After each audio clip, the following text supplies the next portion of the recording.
কেউ যদি একবার নেশাদার দ্রব্য পান করে 40 দিন সে আল্লাহকে নিজের দিকে করতে পারবে না। 40 দিন তার সালাত নামাজ কবুল হবে না। কিন্তু ভাষা এমন নয়, ভাষাই ব্যতিক্রম। সম্মানিত দিনী ভাই বোন, সুদ। জাবের রাদিয়াল্লাহু তাআলা আনহু বলেন, রাসূল সাল্লাল্লাহু আলাইহি ওয়াসাল্লাম বলেছেন, কুল্লু লাহমিন নাবাতা মিনাস সুহতে কানাতিন নারু আওলা বিহি। পৃথিবীর মানুষ মনে রেখো, মানুষ যদি হারাম উপায়ে পয়সা উপার্জন করে, হারাম উপায়ে আহাল পরিবার ছেলে মেয়ে লালন পালন করে, এই ছেলে মেয়ে এই আহাল পরিবারের জন্য জাহান্নামী যথেষ্ট, এরা জান্নাতে যাবে না। সম্মানিত দিনী ভাই বোন, আবু সাঈদ খুদরি রাদিয়াল্লাহু তাআলা আনহু বলেন, রাসূল সাল্লাল্লাহু আলাইহি সাল্লাম বলেছেন, লা ইয়াদখুলুল জান্নাতা জাসাদুন গুদিয়া বিল হারাম। ওই শরীর, ওই মানুষ জান্নাতে যাবে না যে হারাম উপায়ে সুদের মাধ্যমে পয়সা উপার্জন করে। সুদের ফলাফল জাহান্নাম। উমামা বাহিলি রাদিয়াল্লাহু তাআলা আনহু বলেন, রাসূল সাল্লাল্লাহু আলাইহি ওয়াসাল্লাম বলেছেন, মান শাফা লি আখিহি শাফাতিন। কেউ যদি তার ভাইয়ের জন্য সুপারিশ করে কোনো চাকরি নিয়ে দেয়, কোনো কাজ করে দেয়, কোনো বিপদ থেকে মুক্ত করে, ফাআহাদা লাহু হাদিয়াতান আলাইহি, তারপরে যে চাকরি পেয়েছে, যে সুবিধা পেয়েছে, এ যদি সুপারিশকারীর নিকটে কিছু হাদিয়া পাঠায়, ফাক্কাবেলাহা, সে লোক যদি হাদিয়াটা নিয়ে নেয়, এটা হাদিয়া যেটা নেওয়া ভালো, হাদিয়াটা নিয়ে নেয়, ফাআতা রিবা নাজিমা মিন আবওয়াবির রিবা, সে সবচেয়ে বড় সুদ গ্রহণ করলো, সে সবচেয়ে বড় সুদের পাপটা নিজে করে ফেলল।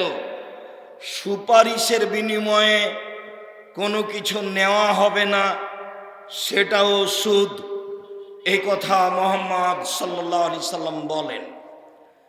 আবু হুরায়রা রাদিয়াল্লাহু তাআলা আনহু বলেন, রাসূল সাল্লাল্লাহু আলাইহি সাল্লাম বলেছেন, ইন্নাল্লাহ তাইয়্যিব, আল্লাহ হচ্ছেন পবিত্র, লা ইয়াকবালু ইল্লা তাইয়্যিবা, আল্লাহ পবিত্র ছাড়া কবুল করেন না। সুম্মা যাকারা রাজুলা ইতিলিস সাফারা, তারপর আল্লাহর নবী একটা লোকের আলোচনা করলেন, যে লোকটা বিদেশে আছে, আশা শাক বাড়া, চুলগুলি এলোমেলো হয়েছে, ঠিক মতো গোসল করেনি, ঠিক মতো চিরনি করেনি, বিপদে পড়ে হাত তুলে আল্লাহর দরবারে বলছে, রব্বি, হে আমার প্রতিপালক, আমি বিপদগ্রস্ত। রব্বি, হে আমার প্রতিপালক, আমি বিপদগ্রস্ত।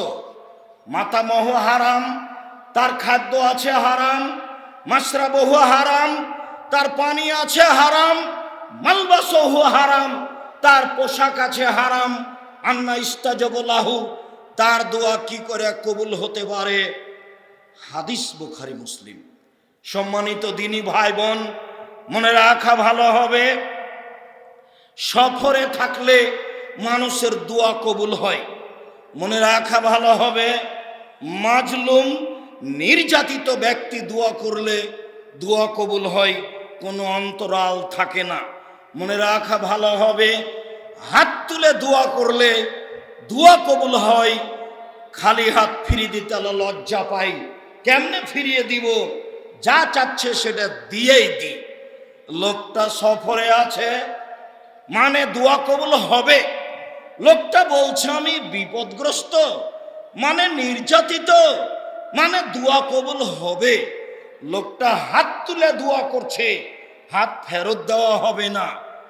দাতা গ্রহিতা লজ্জা পায় খালি হাত ফিরিয়ে দিতে, তাহলে লোকটার দোয়া কবুল হবে। তিনটে দোয়া কবুলের অবস্থান একসাথে বহাল আছে, এরপরেও দোয়া কবুল হলো না কেন? খাদ্য আছে হারাম, পানি আছে হারাম, পোশাক আছে হারাম, গজিয়া বিল হারামে, জীবিকা নির্বাহ হারাম। আন্না ইস্তাজাবুল্লাহু, তার দোয়া কি করে কবুল হতে পারে? সুদের লেনদেন থাকলে তার ইবাদত কবুল হবে না, এ কথাই চূড়ান্ত।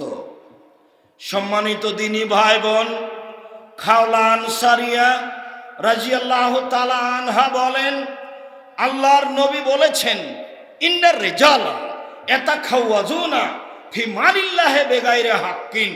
বহু মানুষ, হাজারো পুরুষ নারী অবৈধভাবে পয়সা উপার্জন করে, হারাম পয়সা উপার্জন করে, সুদের লেনদেনের সাথে থাকে। এইসব মানুষের জন্য ফালাহুমুন্নার, জাহান্নাম, ওরা জাহান্নামে যাবে। সম্মানিত দিনী ভাই বোন, আমি আপনাদের সামনে জুমার খুতবায় প্রথম অংশে জোরালোভাবে পেশ করছিলাম সুদ ও সুদের ফলাফল, যাতে আমরা জানতে পারলাম সুদ হারাম, যাতে আমরা বুঝতে পারলাম সুদ খেলে অভিশাপ হয়, যাতে আমরা জানতে পারলাম সুদ খেলে মানুষ নিঃস্ব হবে, যাতে আমরা বুঝলাম সুদের ফলাফল জাহান্নাম।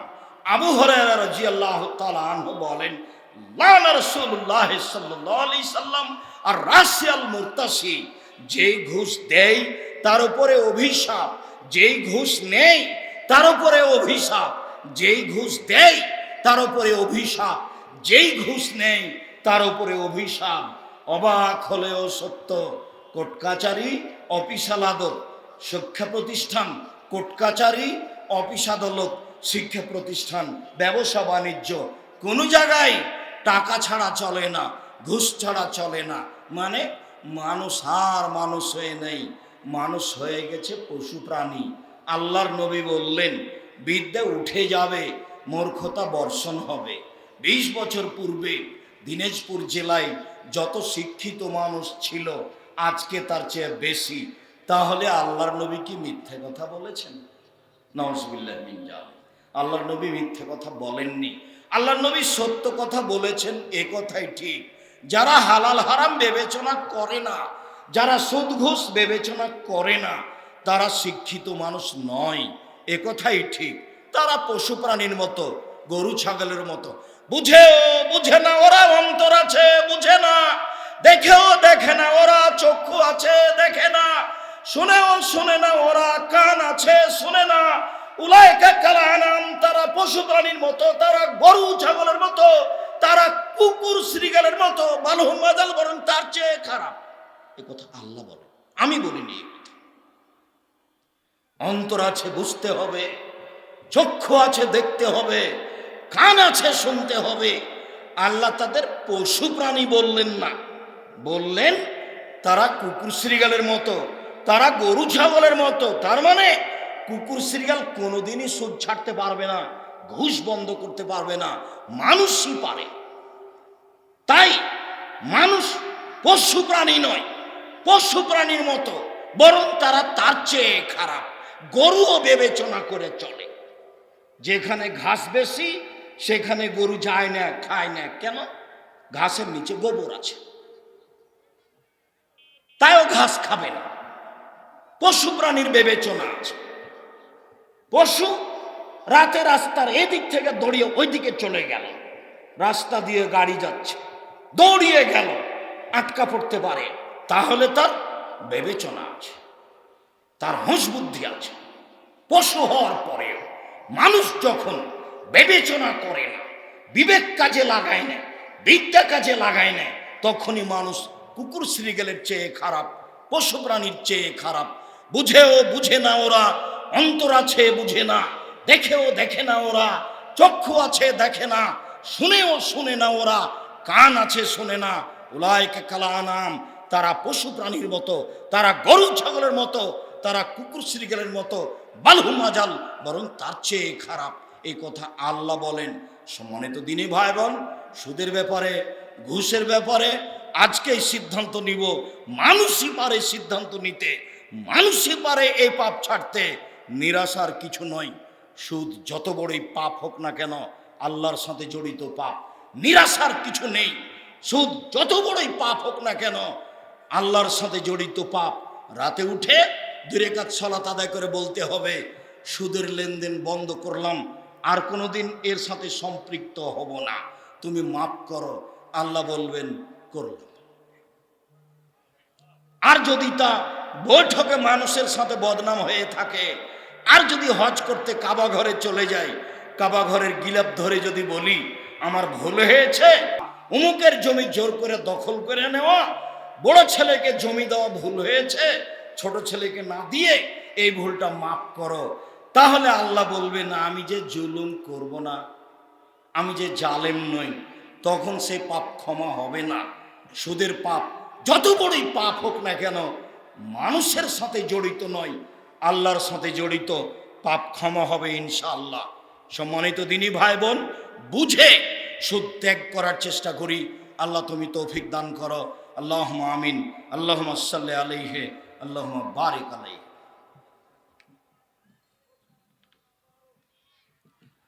আলহামদুলিল্লাহ ওয়াহদা, ওয়াসসালাতু ওয়াসসালামু আলা মান লা নাবিয়্যা বাদা। সম্মানিত দিনী ভাই বোন, আমরা সুদের আলোচনা করতে গিয়ে বুখারী মুসলিমের এক লম্বা হাদিস অনুবাদ করব। এক খেয়ালে চেয়ে থাকবেন, কোনো সময় কারো দিকে লক্ষ্য করবেন না, গায়ে হাত দিয়ে অমনোযোগী হয়ে বসে থাকবেন না। আমাদের দিনী বোন যারা আছেন, আমাদের সালাফি কনফারেন্সকে মূল্যায়ন করব বলে, কোরআন হাদিস কিছু শুনবো বলে এসেছেন, দয়া করে গল্প করবেন না। জুমার খুতবার সময় গল্প চলে না, শুনুন, এইদিকে খেয়াল করুন। সামরা ইবনে জুনদুব রাদিয়াল্লাহু তাআলা আনহু বলেন, কানান নবী সাল্লাল্লাহু আলাইহি সাল্লাম ইজা সাল্লা ফাকবালা আলাইনা বিওয়াজহিহি, যখন আল্লাহর নবী বিশেষভাবে ফজরের সালাত আদায় করতেন, তখন আমাদের মুখামুখি হয়ে বসতেন। ফাকালা, তিনি বলতেন, হালরা আহাদুম মিনকুম লাইলাতা রুয়ান, তোমাদের কেউ কি গত রাতে স্বপ্নে কিছু দেখেছে? ফাইন রাহাদুন কাসাহা, যদি আমাদের কেউ স্বপ্নে কিছু দেখতো, তো আল্লাহর নবীর সামনে বলতো, আল্লাহর নবী আমি এই স্বপ্নে দেখেছি, এই স্বপ্নে দেখেছি। ফায়াকুলু মাশাআল্লাহ তাআলা, তখন আল্লাহর নবী তার সামনে তার স্বপ্নের তাবির করে দিতেন। হ্যাঁ, তোমার স্বপ্নের তাবির এই, তোমার স্বপ্নের তাবির এই, এইভাবে তিনি স্বপ্নের তাবির করতেন। ফাসালানা ইয়াওমান, তিনি একদা ফজরের সালাতের পরে আমাদেরকে জিজ্ঞাসা করলেন, হাল রা মিনকুম আহাদুন রুয়ান, আজ রাতে তোমাদের কেউ কোনো স্বপ্নে কিছু দেখেছে? কুলনা লা, আমরা বললাম জি না, আমরা কোনো কিছু স্বপ্নে দেখিনি। কালা, তিনি বললেন, লাকিন্নি রাআইতু আল-লাইলাতা রাজুলাইনে, তবে আমি নিজে গত রাতে 2 জন মানুষকে দেখলাম। ফাতায়ানি, তারা 2 জন আমার কাছে আসলো। ফাখাযা বিয়াদাইয়া, আমার 2 হাত ধরলো। ফাখরাজানি ইলা আরজিল মুকাদ্দাসা, 2 হাত ধরে তারা আমাকে বাইতুল মুকাদ্দাসের দিকে টেনে নিয়ে যেতে লাগলো। তা আমি যাচ্ছি, তারা 2 জন আমার হাত ধরে আছে। ফাআতাইনা আলা রাজুলিন জালিসিন, হঠাৎ একটা বসে থাকা লোকের কাছে চলে আসলাম। ওয়ারাজুলুন কায়েম, দেখি পাশে একটা লোক দাঁড়িয়ে আছে। ওফিক ইয়াদিহি কাল্লুবুন মিন হাদিদিন, তাতে তার হাতে বাঁকা লোহার লাঠি আছে। এরকম লোহার লাঠি যেগুলো ধরার জন্য বাঁকা হয়ে থাকে, তার হাতে লোহার বাঁকা লাঠি আছে। ফাইদ খেলো ফিসিদ খেয়ে, যে দাঁড়িয়ে আছে লোহার বাঁকা লাঠি হাতে করে সে তার মুখের ডান দিকে লাঠিটা ঢুকিয়ে দিচ্ছে। ফাইসুক্কুহু, একবারে ফেড়ে ফেলছে। হাতে আবলগা কাফাহু, ডান দিক ফেড়ে মাথার পিছন দিকে নিয়ে যাচ্ছে। ওয় ভালো বিশিদ কহিলা আখার, আবার লাঠিটা বের করে মুখের বাম দিকে লাগাচ্ছে, চিরে ফেড়ে পিছন দিকে নিয়ে যাচ্ছে।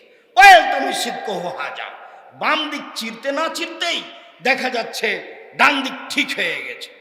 ফায়া উদ ফায়া ইসলাম ইসলাম, আবার ডান দিকে লাগাচ্ছে, আবার চিরে ফেলছে, আবার বাম দিকে যাচ্ছে, ডান দিক ঠিক হয়ে যাচ্ছে, আবার বাম দিক ঠিক হয়ে যাচ্ছে, এই চলছে। আমি বললাম মা হাজা, একই দৃশ্য, কি ব্যাপার? কালা, তারা দুজন বললেন ইনতালে, চলতে থাকেন। মানে আমাকে কিছু বললেন না, আমি আর কিছু না বলে চলতে থাকলাম। চলতে চলতে ফাতাইনালা রাজুলিন মুস্তাজিনিলা কাফাহু, হঠাৎ দেখি একটা লোক চিত হয়ে শুয়ে রয়েছে। ওরাজুলুলা রাসিহি, তার পাশে একটা লোক দাঁড়িয়ে আছে। বেফেরেনো সাখরা, তার হাতে আছে একটা বড় পাথর। ইয়েস দেখো বেরাসাহু, পাথরটা মারছে তার মাথার উপরে। ফাজা জারাবাহু তাদাদা হাজারো ফান্তালাকে এলাই হেলে এক যাও, মারলে মাথাটা একবারে চচির হয়ে যাচ্ছে, পাথরটা ছিটকে দূরে চলে যাচ্ছে। এই লোকটি আবার তাকে আনতে যাচ্ছে। ফাই এউদরা আসাহু কামাকানা কাবলা ইয়াজ্জাই লাইহে, এর কাছে আসতে না আসতেই দেখি মাথা ঠিক হয়ে গেছে। ফাজারাবাহু, আবার মারছে, মাথা একবারে চৌচির হয়ে যাচ্ছে, পাথরটা ছিটকে দূরে চলে যাচ্ছে, আবার নিয়ে আসছে, আবার মারছে। ফাকুল তো মাহাজা, আমি বললাম একই দৃশ্য, ব্যাপারটা কি? তারা দুইজন বলল ইনতালেক, চলতে থাকেন, কথা এখন নয়। আমি আর কিছু বললাম না, চলতে থাকলাম। ফাতাইনাল নাকবিন মিসলি তান্নুরে, ফাতাইনা এলা নাকবিন মিসলি তান্নুরে আলাহু যায়কুম ওয়াসফালাহু আসে। আস্তে আস্তে চলে আসলাম একটা চুলার পাশে। তন্দুরি রুটি যে বানানো হয় যেই চুলায়, সেরকম চুলার পাশে চলে আসলাম, যার উপর দিক সংকীর্ণ, নিচের দিক প্রশস্ত। তাতা অক্কাদ তাহাত না, দেখি তার ভিতরে ধাঁধা ধাঁধা ধাঁধা করে আগুন জ্বলছে। ফাইজা ইরতাফাও ইরতাফাও, ফাইজা ইরতাফাত ইরতাফাও, যখন আগুনটা জোরে জ্বলে উঠছে তখন ওর ভিতরে যা আছে সব উপরে চলে যাচ্ছে। কাঁদায় আখে জমি না, মনে হচ্ছে সব বের হয়ে চতুর্দিকে পড়ে যাবে। ফাইজা খামাদাত রাজাও ফিহা, যখন আগুনটা একটু কম হচ্ছে তখন সব নিচের দিকে চলে যাচ্ছে। ফিহারে জালুন অনেসন ওরাতন, তাতে দেখি মহিলা আর পুরুষ উলঙ্গ হয়ে আছে, ধাঁধা ধাঁধা করে জমা ধরে আছে, উপরে চলে যাচ্ছে, আবার নিচে চলে যাচ্ছে, আবার উপরে চলে যাচ্ছে, আবার নিচে চলে আসছে। আগুন জোরে হলে উপরে চলে যায়, আগুন কমে গেলে নিচে চলে যায়, উলঙ্গ অবস্থায় জমা ধরে আছে। পরিস্থিতি খুব জটিল। ফাকুল্লা মাহাজা, আমি বললাম একই দৃশ্য। কালা, তারা দুইজন বললেন ইনতালেক, চলতে থাকেন। আমি কিছু না বলে চলতে থাকলাম। চলতে চলতে চলে আসলাম ফাতাইনা লাহিন মিন দামিন, একটা রক্তের নদীর পাশে চলে আসলাম। নদীতে পানি নাই, শুধু রক্ত আর রক্ত। নদীতে পানি নাই, শুধু রক্ত আর রক্ত। ওরা জলুন কায়েমুন আলাওয়াস্তিন নাহারে, দেখি নদীর মাঝামাঝিতে একটা লোক আছে। ওরা জুলুন আলা সাত্তিন নাহারে, দেখি একটা লোক নদীর পাশে দাঁড়িয়ে আছে। অবাইনে এদাহে হেজারাতু, তার সামনে একটা বড় পাথর আছে। ফালাম্মা আকবালা ইলাইহি আইয়াখরুজা মিনহা, যখন ও বের হওয়ার জন্য রক্তের নদীর পাশের দিকে আসছে, ফা রামা ফিফিহে বিলহাজারে, তো পাশে যে লোকটা আছে সে লোকটা পাথরটা মারছে তার মুখের উপরে, একবারে মুখের উপরে লেগে ফারাদা হয়েছে কানা, যে মাঝামাঝিতে ছিল ওখানে পাথরের চোটে ও মাঝামাঝিতে আবার চলে যাচ্ছে। কুল্লা মারাদা এখরোজা রামারা জুলো ফিফিহিম, যতবার চেষ্টা করছে উঠার ততবার পাথর মুখের উপরে মেরে তাকে রক্তের নদীর মাঝামাঝিতে করে দিচ্ছে। আমি বললাম মাহাজা, একই দৃশ্য। কালা, তারা দুইজন বললেন ইনতালে, ফান্তা আল্লাহ কেন, চলতে থাকেন। আমি কিছু না বলে চলতে থাকলাম। ফান্তা হয় না এলা রাওজাতিন খাজরা, চলে আসলাম একটা বিশাল সবুজ বাগান, অনেক বড় বাগান। ফিহা সাজারাতুন আজিমা, তাতে দেখি একটা বিশাল গাছ, অফিলি আসলি সাজারে শাইখুন ওমামাহ আওলাদুন নাসে। দেখি গাছের পাশে একজন বৃদ্ধ মানুষ বসে আছে। দেখি পাশে কতগুলি ছোট ছোট ছেলে, পায়জারা জুলুন কারিবুর মিনাস সাজারে ইকুদুন্নারা বাইনাইয়া দেহে। একটা লোক একটু দূরে আছে, তার সামনে আগুন আছে, সে আগুনগুলিকে উত্তেজিত করছে। ফাসায় দাবিয়া সাজারা, তারা দুইজন আমাকে গাছের উপর দিকে নিয়ে চলে গেল। ফাদ খালানি দাঁড়ান, গাছের উপরে দেখি একটা ঘর, সে ঘরে আমাকে ঢুকিয়ে দিল। ফালা মারা আহসানা কাত্ত, এত সুন্দর ঘর আমার জীবনে আমি কোনোদিন দেখিনি। ফিহে শয়ুখুন রেজালু, বৃদ্ধ মানুষ আছে, সাবুন যুবক মানুষ আছে, নিশান মহিলা মানুষ আছে, সিবিয়ানুন ছোট মানুষ আছে। ফা খারাজানি মিনহা, তারা দুজন আমাকে সেই ঘর থেকে বের করে নিল। ফাসায় দাবিয়া সাজারা, আর উপরে চলে গেল। ফাদ খালেনি দাঁড়ান, আর একটা ঘরে ঢুকিয়ে দিল। হে আহসান আফজল মিনহা, পরের ঘরটি আগের ঘরের চেয়ে অনেক অনেক অনেক সুন্দর। ফিহা সাবুন শায়েখ, তাতে আছে যুবক, তাতে আছে বৃদ্ধ, তাতে আছে যুবক, তাতে আছে বৃদ্ধ। আমি বললাম, এই শোনো, ইন্নাকুমা কাত্তাওয়াফতুমানি বিল্লাইলি ফাখবিরিনি আমার আয়তো, তোমরা দুইজন দীর্ঘ সময় ধরে আমাকে নিয়ে ঘুরলে, তোমরা দুইজন দীর্ঘ সময় ধরে আমাকে নিয়ে ঘুরলে, আমি যে দেখলাম যা কিছু, বলো সেগুলো কি? কালা না, তারা দুইজন বলল, হ্যাঁ আপনাকে সব বলে দেব। সম্মানিত দিনী ভাই বোন, এবার এক খেয়ালে চেয়ে থাকবেন, যা কিছু দেখা হলো তার বিবরণ হবে, যা কিছু দেখা হলো তার বিবরণ হবে। উপস্থিত সালাফি কনফারেন্সের দিনী বোন, আপনাকে আবারও বলছি, কথা বন্ধ করুন, আমার দিকে চেয়ে থাকুন। লম্বা হাদিসের এখন বিবরণ হবে। আপনাকে আমি অনুরোধ জানাচ্ছি, আপনাকে লক্ষ্য করে বলছি, কথা বলবেন না অবশ্য। যারা যেখানে আছেন কথা না বলে, জায়গা থাকার না থাক, সামনে আসুন, বসে পড়ুন, কথা মূল্যায়ন করুন। এইবার লম্বা হাদিসের বিবরণ শুরু হচ্ছে। আল্লাহ নবী বললেন, যা কিছু দেখলাম বলে দেন। হ্যাঁ, বলে দিব। ফামার রাজুল রায়তা হুই সকশিত কহু, ওই যে প্রথমে দেখলেন একটা লোকের মুখের ডান দিকে লাঠি ঢুকিয়ে মুখের ডান অংশ চিরে ফেলা হচ্ছে পিছন পর্যন্ত, আবার বাম দিকে লাগিয়ে চিরে ফেলা হচ্ছে পিছন পর্যন্ত। ফারাজুলুল কাযাব, ও মিথ্যা কথা বলতো। ফায়ুহাদ্দিসুল কাযিবা, তার থেকে মিথ্যা কথা বলা হতো। ফায়ুসনাউ বিহি ইলা ইয়াউমিল কিয়ামা, তার সাথে এরূপ আচরণ করা হবে কিয়ামত পর্যন্ত। ও মিথ্যা কথা বলতো, তারই ফলাফল এটা। বাঙালি মানে সহজেই মিথ্যা কথা বলা যায়। আল্লাহ নবী বলছেন, পৃথিবীর মানুষ শুনে রাখো, আনা জায়মুন বিবাইতিন, আমি ওই লোককে জান্নাতে একটা ঘর নিয়ে দিব। লেমন তারাকাল কিজবা ওয়াইন কালাম আজহান, মজাক করে হলেও কেউ যদি মিথ্যে ছেড়ে দেয়, আমি মুহাম্মদ সাল্লাল্লাহু আলাইহি সাল্লাম তাকে জান্নাতে একটা ঘর নিয়ে দিব। মিথ্যা কথা বলে যে ফলাফল এইটা, যেটা বুখারী মুসলিমের হাদিসে এখন বুঝলেন। আমার রাজুল ইস্তাখরা আসহ, ওই যে দেখলেন যার মাথাকে ভেঙে চুরে চৌচির করা হচ্ছে। ফারাজুল আল্লামাহুল্লাহ বিল কোরআন, আল্লাহ তাকে কোরআনের বিদ্যা দিয়েছিলেন, ও আলেম মানুষ। ফানামা ফিল্লাইলে, রাতে ঘুমিয়ে থাকতো, কোরআন মাজিদ পড়তো না, তাহাজ্জুদ পড়তো না। ওলাম ইয়ামাল ফিহে বিন নাহারে, দিনে আমল করতো না ইলম অনুযায়ী, দিনে আমল করতো না কোরআন অনুযায়ী। তার এরূপ শাস্তি হবে ইসনাউ বিহি ইলা ইয়াউমিল কিয়ামা, যতদিন পর্যন্ত বিচার না হবে ততদিন পর্যন্ত মাওলানা সাহেবের মাথাকে এইভাবে ফাটিয়ে চৌচির করা হবে, এটা চলতেই থাকবে। একটু সম্মানিত দিনী ভাই বোন, জাহান্নাম উদ্বোধন হবে মাওলানা সাহেব দিয়ে, জাহান্নাম উদ্বোধন হবে মাওলানা সাহেব দিয়ে। মাওলানা সাহেবকে সম্মান করতে হবে, এ কথাই ঠিক। কেন? আল্লাহ নবী বলেছেন, আল উলামা ওয়ারাসাতুল আম্বিয়া, নবীগণ হচ্ছেন, আলেমগণ হচ্ছেন নবীগণের উত্তরাধিকারী।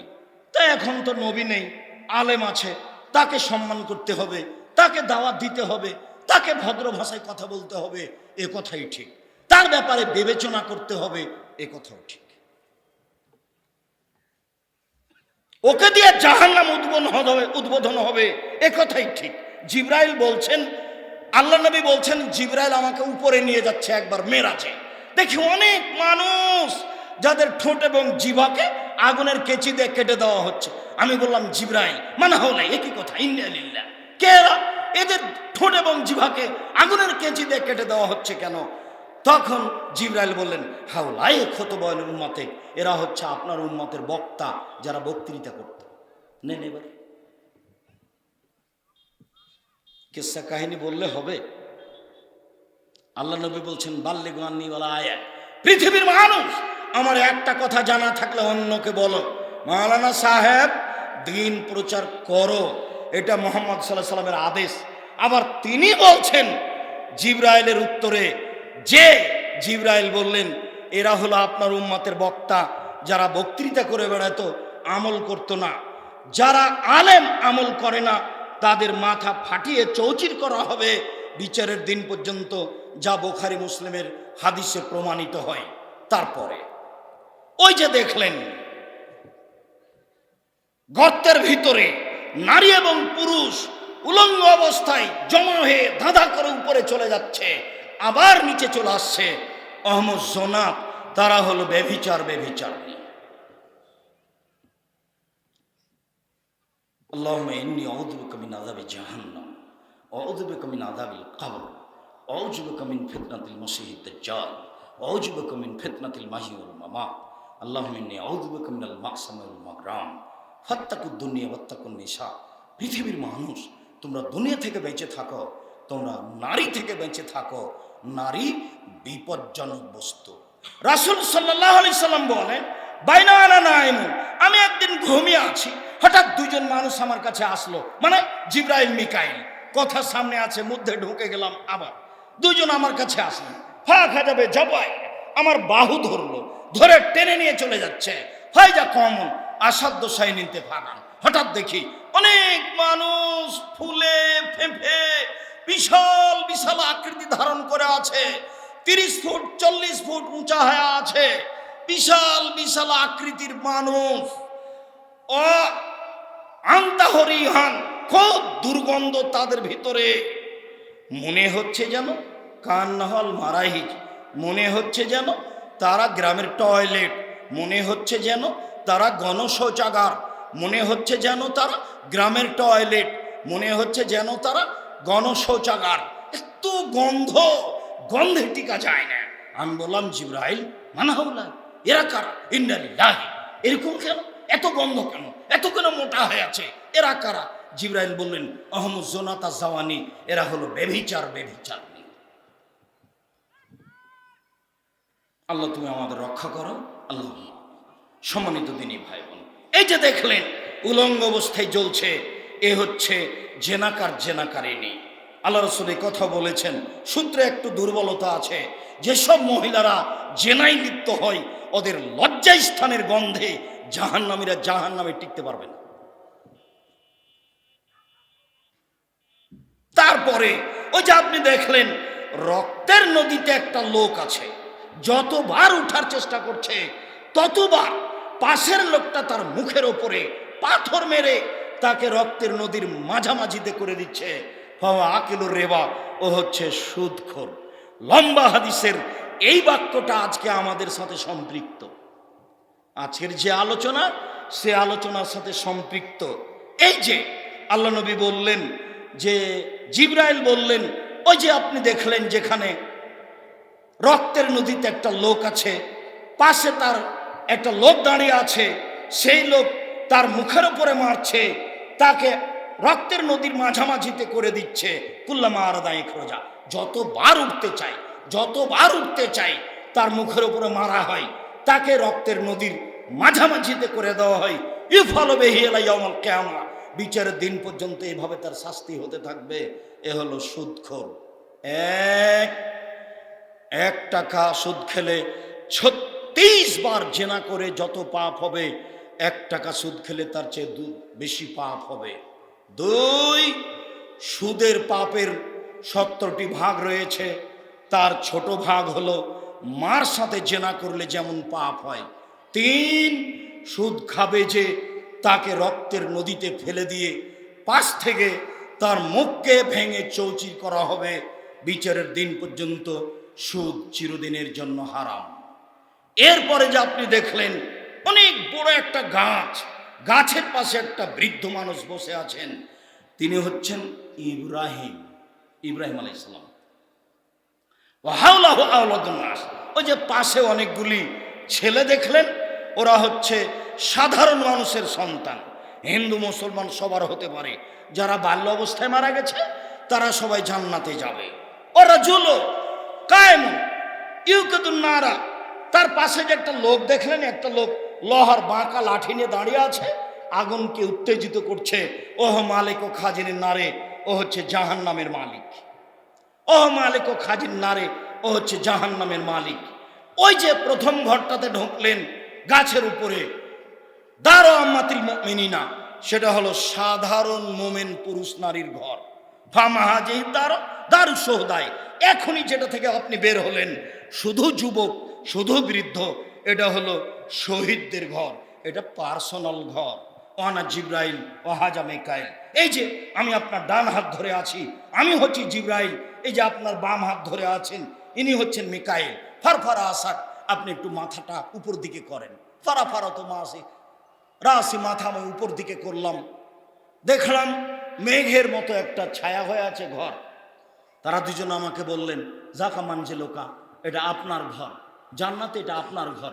আমি বললাম, দানি আদখলো মঞ্জিলি, তারা দুজন আমাকে ছেড়ে দাও, তোমরা দুজন আমাকে ছেড়ে দাও, আমি তাহলে আমার ঘরে ঢুকে যাই।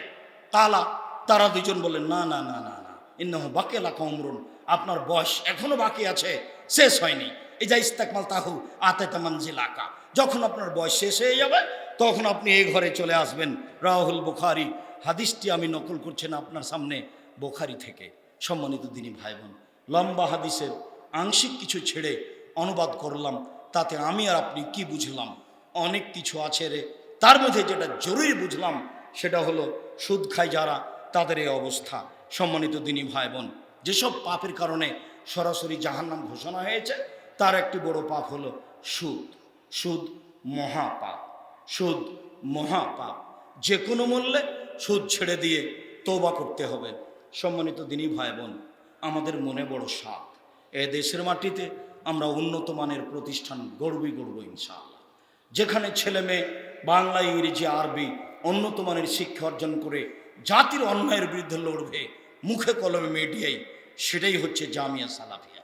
অনেক দিন থেকে স্বপ্ন উত্তরবঙ্গে জামিয়া সালাফে গড়তে হবে। ঘুরতে ঘুরতে চলে আসলাম তেঘরা, বিরল, দিনাজপুরে, সেটাই জামিয়া সালাফিয়া।